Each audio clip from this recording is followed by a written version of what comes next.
Tracking the week, on Monday, President Bola Tinubu led the leadership of the National Assembly, the armed forces, and other critical stakeholders to honor the country's living and fallen heroes at the Tomb of the Unknown Soldier, situated at the National Arcade, Abuja.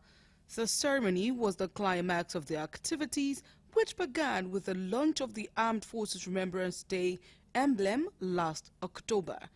At hand to witness the ceremony were the President of the Senate, Godswill Akpabio, Speaker House of Representatives Tajuddin Abbas, Minister of Defense Abubakar Badaro, and the Chief Justice of Nigeria Olukayode Ariwola.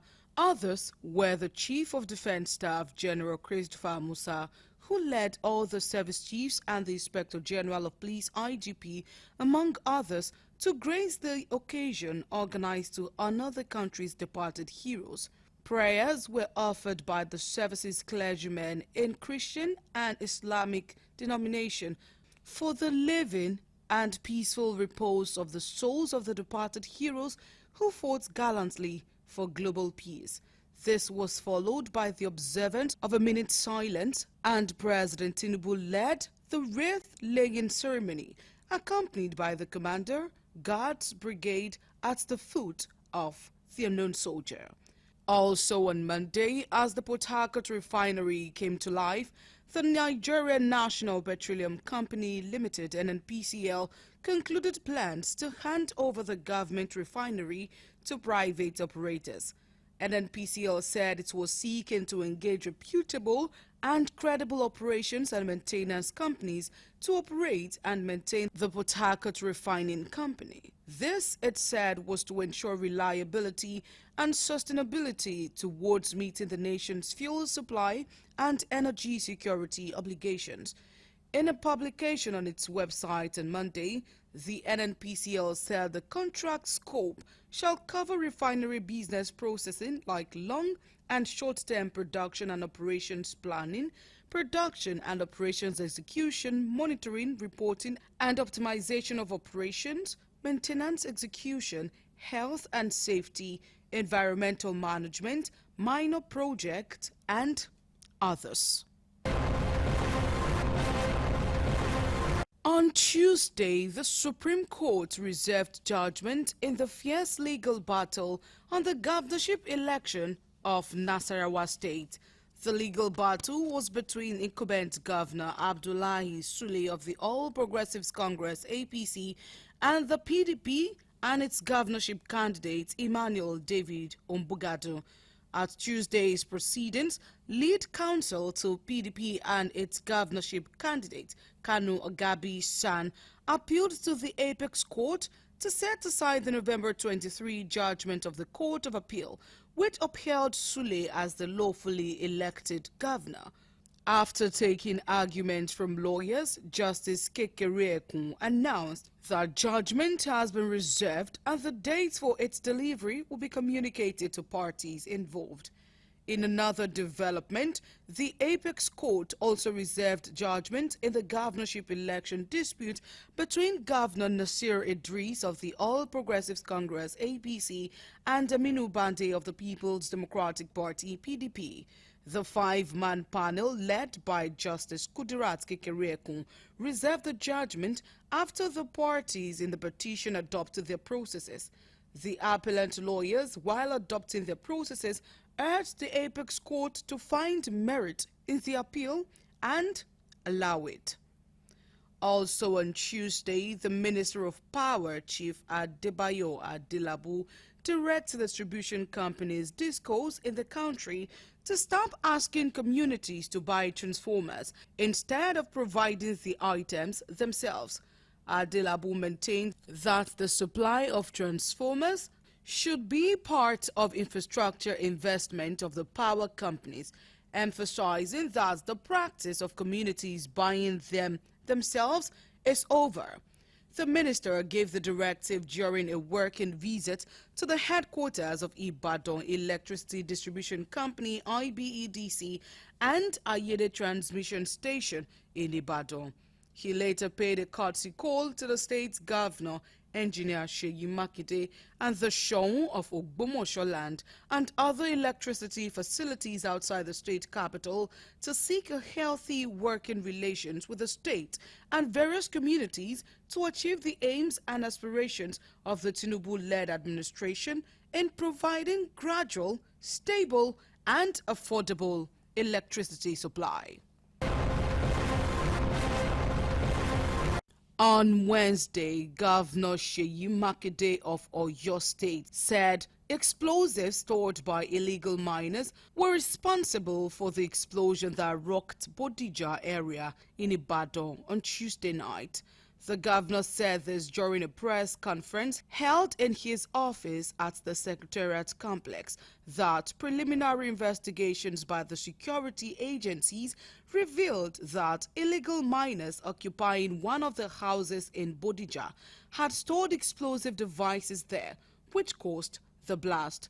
He added that investigations were ongoing and that all those found culpable for this would be brought to book. Also speaking, the SSA Security CP Fatai Wosheni and Head Emergency Operations Center Professor Temitope Alunge emphasized that those wounded and injured were being treated and moved to public and private hospitals within Ibadan. Medical personnel, they said, were also on standby at the hospitals to provide all needed assistance to the injured. Still on Wednesday, a federal high court in Abuja declared null and void the provisions of the Nigeria Broadcasting Code authorizing the National Broadcasting Commission (NBC) to impose fines on broadcast stations for alleged breaches of the code, as it ruled that administrative and regulatory bodies could not exercise judicial powers. Delivering the judgment in a suit instituted by Media Rights Agenda (MRA) against the NBC following the Commission's imposition of fines of 5 million naira each on a television station and 3 paid TV platforms in 2022 for allegedly undermining Nigeria's national security by broadcasting documentaries on banditry in Nigeria, Justice Rita Ofili Ajumogobia held that the NBC, not being a court of law, acted above its powers by imposing such fines.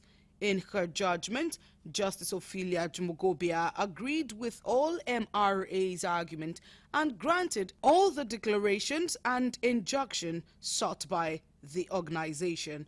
She, however, refused to grant the organization's claim for 700,000 naira as cost it incurred in litigating the action, another claim for 2 million naira as general damages for NBC's infringement on its rights, as well as a request for 1 million naira as punitive damages for the Commission's outrageous conduct in abusing its powers and arbitrarily imposing fines on broadcasting stations. On Thursday, the House of Representatives Committee on Public Accounts asked Ministry of Industry, Trade and Investment to refund the 75 billion naira allocated to it as COVID-19 intervention funds to the coffers of the government. The committee also asked the Federal Ministry of Health to refund to the coffers of the government the sum of 10 billion naira meant for vaccine production, which was not utilized for that purpose. Chairman of the committee, Honorable Bamidele Salam, gave the directives to the two ministries as they resumed investigative hearing on the expenditure of the COVID-19 intervention funds by MDAs. He frowned at the refusal of the Ministry of Industries to honor its invitation on 3 occasions without any excuse. Members were, however, not satisfied with the way the funds were utilized, prompting the committee to issue the directive that the funds be returned to the government coffers to be channeled towards other pressing needs. The committee, however, said the ministries can make fresh requests for the unspent fund to the National Assembly for proper appropriation if they need it for anything else. Also on Thursday, fresh troubles appeared to be brewing for the former governor of the Central Bank of Nigeria, CBN, Godwin Emefiele, as the federal government again amended the charges against him on offenses allegedly committed while in office. Recall that Justice Hamza Muazu of the FCT High Court had earlier granted the immediate past governor of the CBN, Godwin Emefiele's request to travel out of the FCT. The earlier charges have been increased from 6 to 20, now bordering on forgery, conferring of corrupt advantage, and criminal breach of trust, among others. Emefiele's counsel, Matthew Buka-San, pleaded with the court for time, adding that the amended charges were served on them on Wednesday. The trial judge, Justice Hamza Muazu, adjourns the matter till Friday for fresh plea of Emefiele to be taken in the new charges. And finally, on Friday, the Supreme Court affirmed the victories of the governors of Gombe, Ogun, Kebbi, Nasarawa, Kaduna, and Delta states, following the dismissal of the appeals filed against the victories in the March 18 governorship election. The Apex Court dismissed the appeals due to lack of merit, while all relief sought by the appellants were equally rejected. The governors had been dragged to tribunal and appeal courts by the respective opposition mandates, but emerged victorious. Not satisfied, the matters were brought before the Supreme Court. The panel of justices led by Justice Iyan Okoro, having perused all the appeals, dismissed them for lack of merit, as well as the inability of appellants to substantiate the claims. The Apex Court resolved all the issues put forward against the appellant and for parties to bear their cost. The Supreme Court has till the end of the month to resolve all the appeals relating to the March 18, 2023 governorship elections. Lastly, on Friday, kidnappers stormed the Nigerian Army post-housing scheme in the Kurudu area of Abuja and abducted 2 residents. The abductees were the wife and one of the in-laws of a lawyer, Cyril Adiko. The incident, according to a neighbor of the victims, occurred around 10 p.m. in the Phase 2 area of the estate.